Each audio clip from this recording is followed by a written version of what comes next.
Exactly.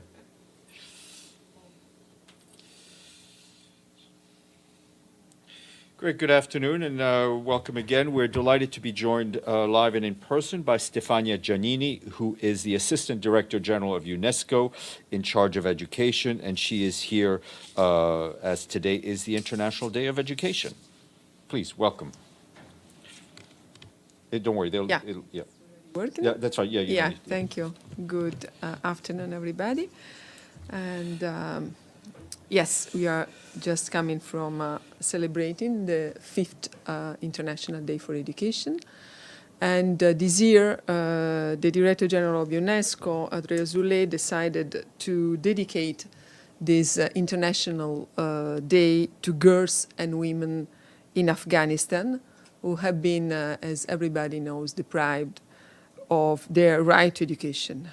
Currently, all Afghan girls and women above the age of 12 are denied access to secondary schools and more recently to universities following decisions of the de facto authorities.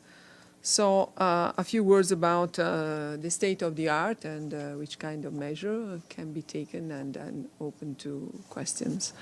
And we just had a panel with the real voices of a leader, school leader from Kabul, now moved to the place to Rwanda, and a student who actually was the founder of the very first and unique boarding school in Kabul, and obliged, of course, to flee the country in 2021. A student of this institution and an activist who actually brought their own vision. And everything was discussed within the follow-up to the Transforming Education Summit. While the world is celebrating the importance of education, we cannot forget girls and women in Afghanistan. That's the vision of UNESCO. No country in the world should bar women and girls from receiving education, as education is a fundamental human right that must be respected, and the international community has the responsibility to ensure that the rights of Afghan girls and women are restored without delay. Well, just giving some figures and measure what is at stake. When the Taliban took power in 2021, UNESCO warned the world about the fragility of the achievements while pleading the reinforced collective efforts at technical and political levels to ensure continuity of quality and equitable education for all Afghans, especially girls and women. The decisions by de facto authorities threaten to wipe out the development gains made by the country over the past 20 years, from 2001 to 2021. Afghanistan actually saw a tenfold increase in enrollment at all education levels, from around 1 million students in 2001 to around 10 million, with the support of the international community, including UNESCO. During this period, the number of girls in primary school increased from almost zero to the current number, which is 2.5 million. And in August 2021, 4 in 10 primary pupils were girls. Women's participation in Afghan higher education also increased almost 20 times, from some 5,000 at the beginning of this century to the current number, until at least last December, which is around over 100,000. And currently, 2.5 million school-age Afghan girls and young women are out of school, 1.2 million as the consequence of the decision of the Taliban recently. So what can we do? What are we doing as the UN and especially UNESCO? We are trying to work on the ground with Afghan people, for Afghan people, We are, for instance, providing community-based literacy classes that are targeting now some 25,000 young people, especially in rural areas, including mostly adolescent girls above the age of 15. We are also using some effective tools like radio channels, which can reach out directly home, and also based on the discussion we just had in the panel, listening to these young girls, educators, also young leader in education, this is a very effective way, as the radio is accessible to more than 2/3 of the population in the country. So is in some regions the only way to reach out directly to people. And we also establish an e-learning center in Kabul to support the youth, especially women. Once again, of course, e-learning cannot be framed and seen as a solution for all and replacing the role of schools. We say also in this important process of transforming education globally, especially in this country, but of course we can leverage the power of technology, at least to fill some gaps. When it comes to higher education, we care very much at UNESCO. We do think that banning women from university will have a catastrophic consequence on the development of the country, to put it simply.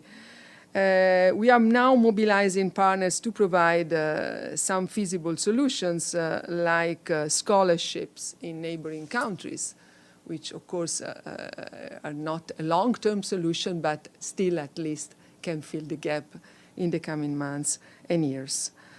Well, all these,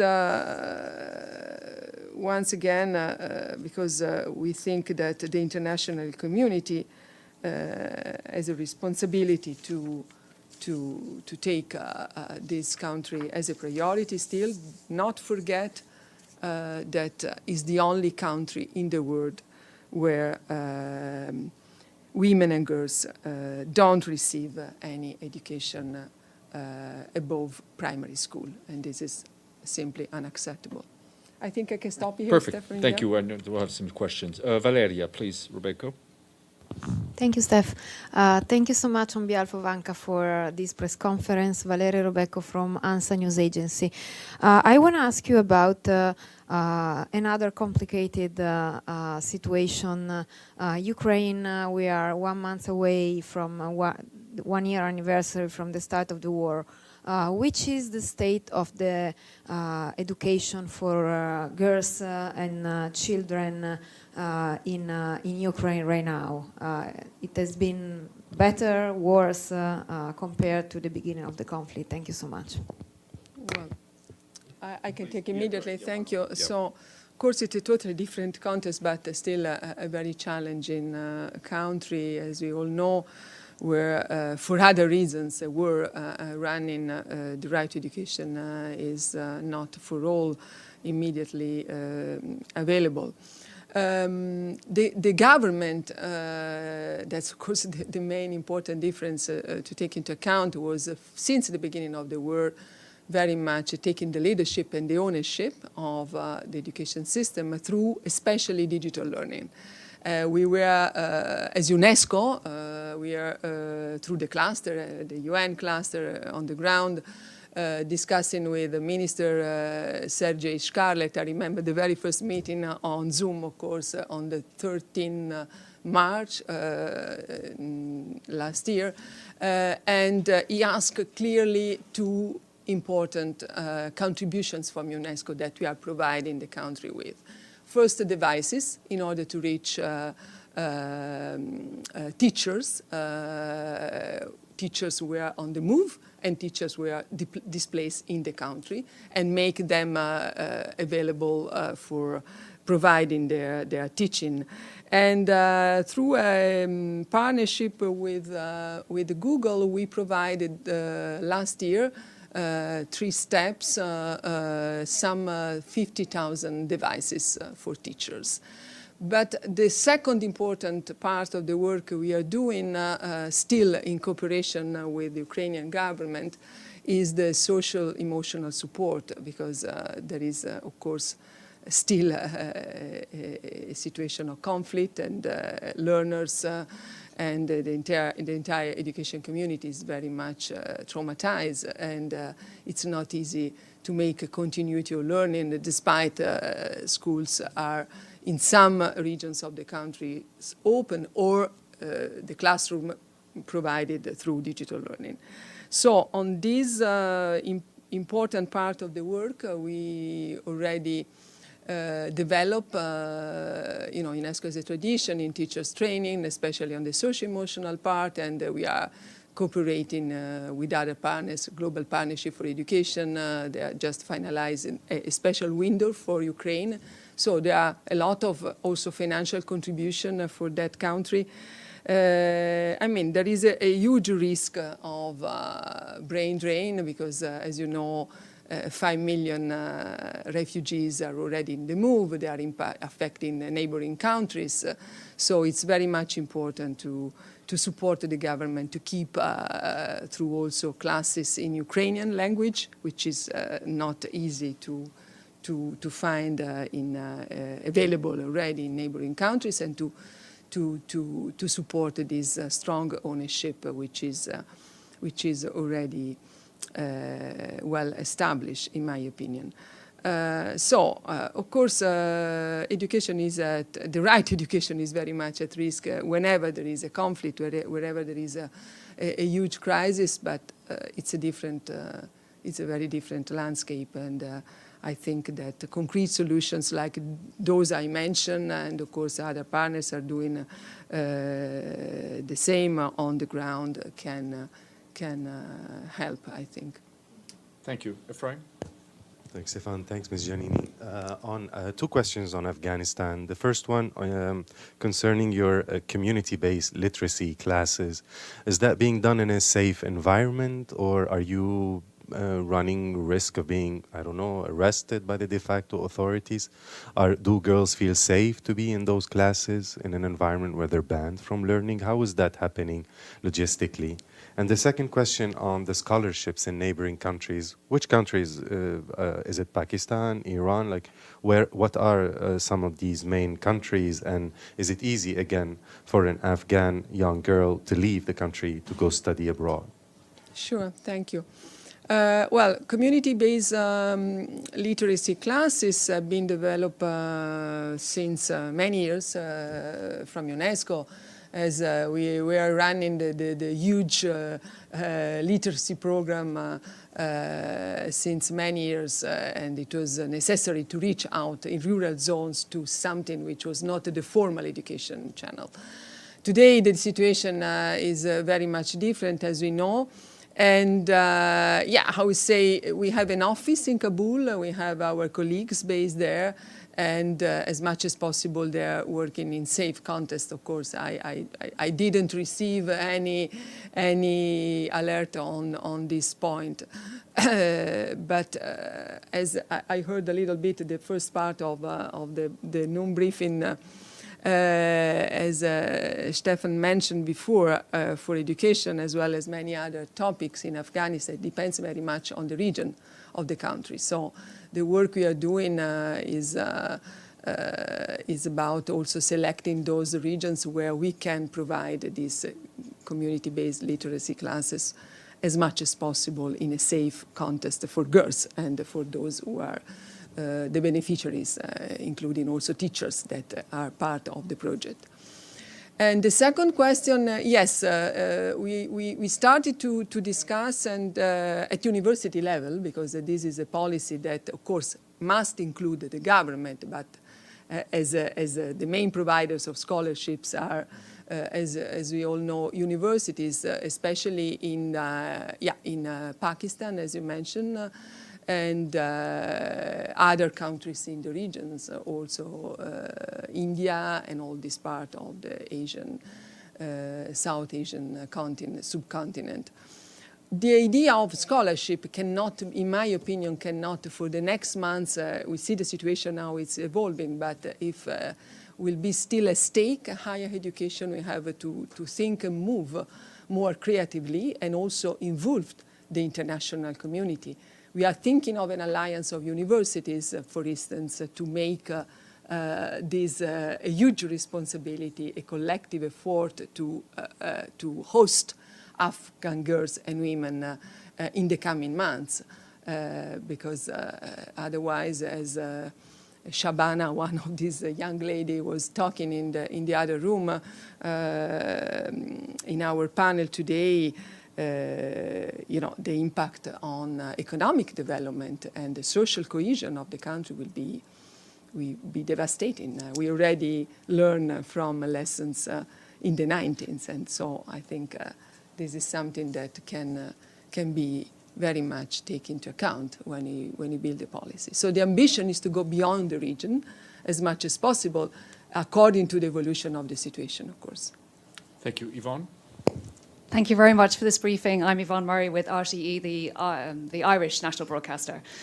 So my question is to follow up a little bit on the community schools and really drill down on that point. Are you running a risk carrying out these operations, given what's happening on the ground now? Are the teachers potentially in danger of running afoul of the authorities for teaching girls in that context? And how can you protect them? How can you keep them safe? And my second question is on e-learning. How practical is that in Afghanistan? What percentage, for example, of school kids have access to the internet? Well, the first question, this is where exactly we see in action the nexus between humanitarian and development. When it comes to provide education and to assure continuity of learning as much as possible. And of course, all the measures taken within the UN system, UNESCO is part of the big family, are under the best condition we can have of security, of course, and nobody can assure that something may happen, but there is no specific worry about this initiative. By the way, the community-based literacy program has been run since many, many years. So there is a very well-developed system of network in the country to be sure that those communities can really host the classroom and teachers can be, and girls or learners can be supported as they should be in a safe environment. Still, it's part of the transition between the humanitarian part and the development part. On the other side, a basic human right is at risk. And just listening to the voices of these girls and women, young women who talk to us, to all the community, also the international community connected with us today, and they say very simply, they put it very simply, okay, as the UN, you have to discuss with the de facto authorities, you have to develop the political, diplomatic conversation with them, but please work on the ground, work for people there, especially women and girls, and with people there. Otherwise, we already learned the lesson from the past. So that's also the message which comes to us concretely from those who are most affected. The second question was about digital learning? E-learning, yes. Yeah, e-learnings, well, this brings me, unfortunately, I don't have a figure to share with you, not right now, but why that? Because there is also a huge challenge about the lack of data in the country, especially when it comes to connectivity, when it comes to how many children or girls in this case can really benefit from e-learning. And this is part of the UN program for education in Afghanistan. We are taking data monitoring, so I hope we can collect briefly shortly some more updated figures. However, I mentioned the radio channel as the most effective tool to reach out from Kabul, at least, because as far as we know, connectivity is not, a common good for all the rural zones. So I think that courses, lessons in classrooms or online cannot be a solution for the entire country, for sure. Thank you. Let's just go, we'll go to Iftikhar on the screen. Iftikhar Ali, Associated Press of Pakistan. Iftikhar, go ahead. Thank you, Steph. My question was about scholarships for Afghan girls to study abroad, but that has been asked. But may I ask you whether the Taliban have reacted in any way to UNESCO's decision to dedicate International Day this year to Afghan women and girls, especially when they have stopping Afghan girls and women from going to school and colleges? Not yet, at my knowledge. We'll see. Thank you. Stefano, and then we'll go. Thank you, Stefano Vaccara, La Voce di New York. Because it just came back from Afghanistan, a delegation of the Deputy Secretary General, Mina Mohammed, I wonder, did UNESCO coordinate with that some specific request, that maybe some specific problem that maybe did you have somebody in the delegation? Because this visit that just happened a few days ago was somehow, some way helped UNESCO with some request? Not actually about this mission, because as you know for sure, this is a mission led by DSG, and I'm sure you've already been debriefed about, and it's part of not focusing on education, actually, on the diplomatic force to do in the country. But of course, we are very much coordinating through the Transforming Education Summit process, because everything we are doing in the country is a part of this cluster for education, which is composed by two branches: humanitarian development. UNESCO is co-chairing with FCDO the development side, and UNICEF is co-chairing the humanitarian side with Save the Children. So it's a coordinated approach to all the efforts we are doing on the ground, as well also the advocacy part of our agenda in education. And that's why we, as UNESCO, we decided to include in the celebration of the International Day a specific panel to Afghan girls and women. So I would say yes, but not with specific, request, as it was another purpose of the mission, actually. Thank you. Franco Ciardo. Yes, Frankie Ciardo from TRT World. How would you characterize so far the encounters between members of your organization and the Taliban, and the relationship between the two of you? You mean from UNESCO? Or Yes, from UNESCO.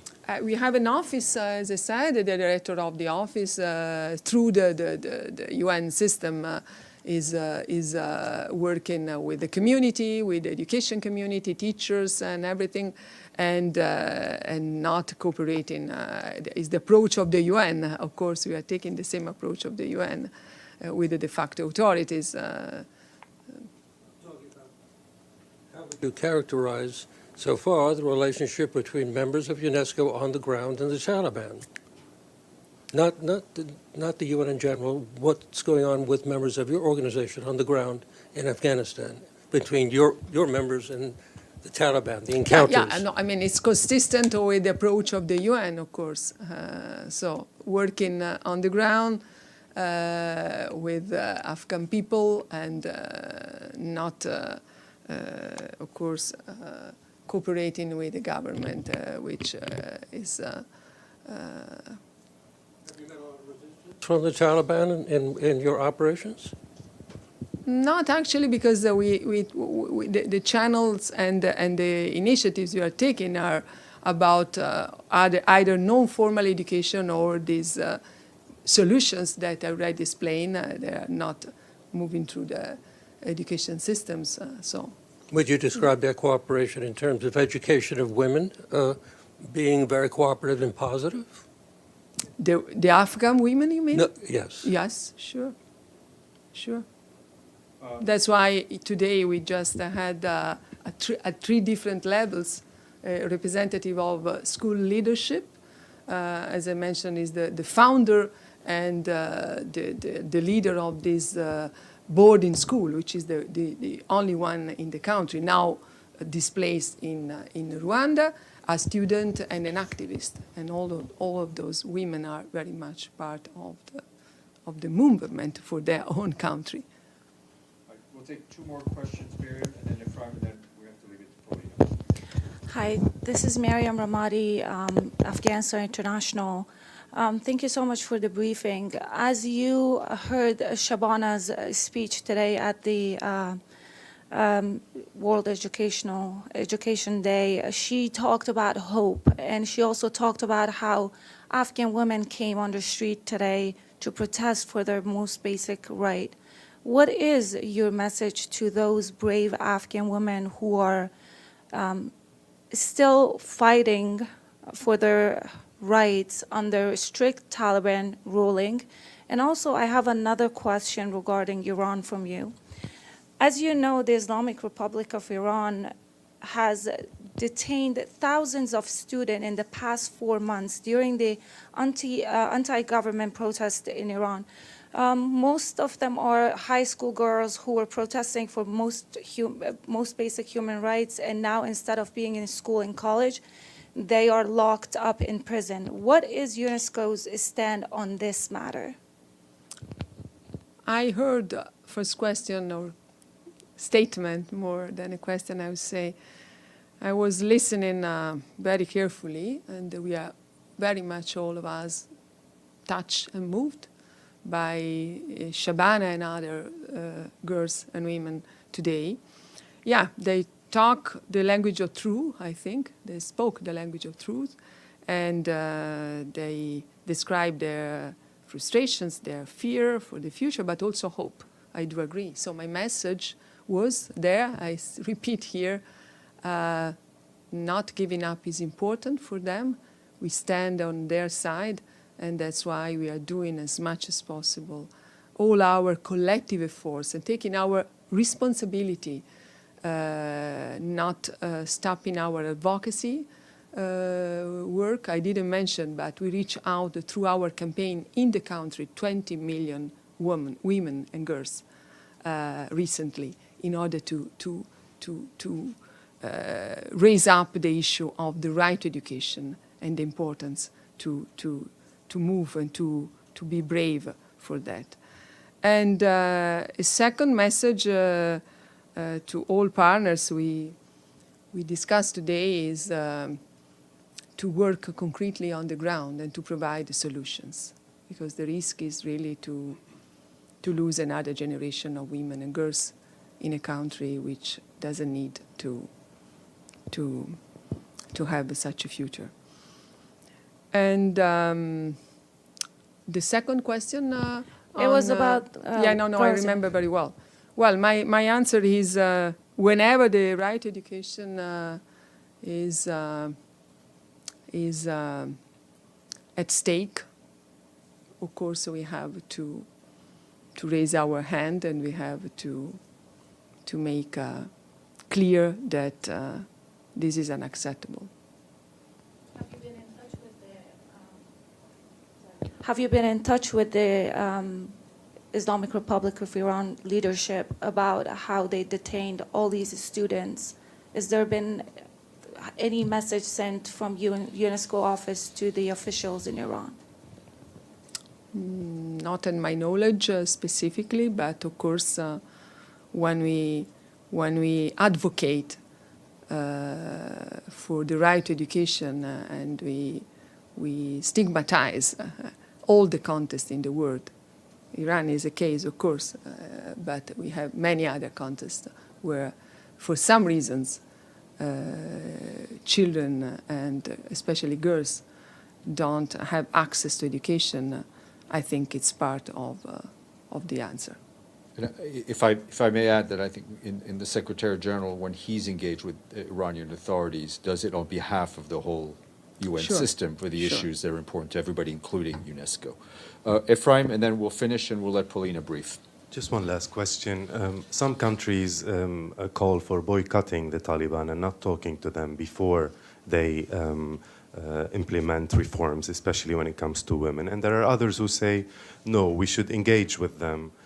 Doesn't mean recognition or anything, just engage so that things, the wheels start moving. What would make you, do you think, your work on the ground better if governments engaged with the Taliban or if they continue to boycott them? I don't see either or. I think from the international community, the only way to go, once again, is to provide concrete solutions on the ground and to work with people of Afghanistan. Stefania, thank you very much. Thank We you hope so to much. welcome you back soon. And we'll now have Paulina brief on behalf of the President General Assembly. Thank Sure. you.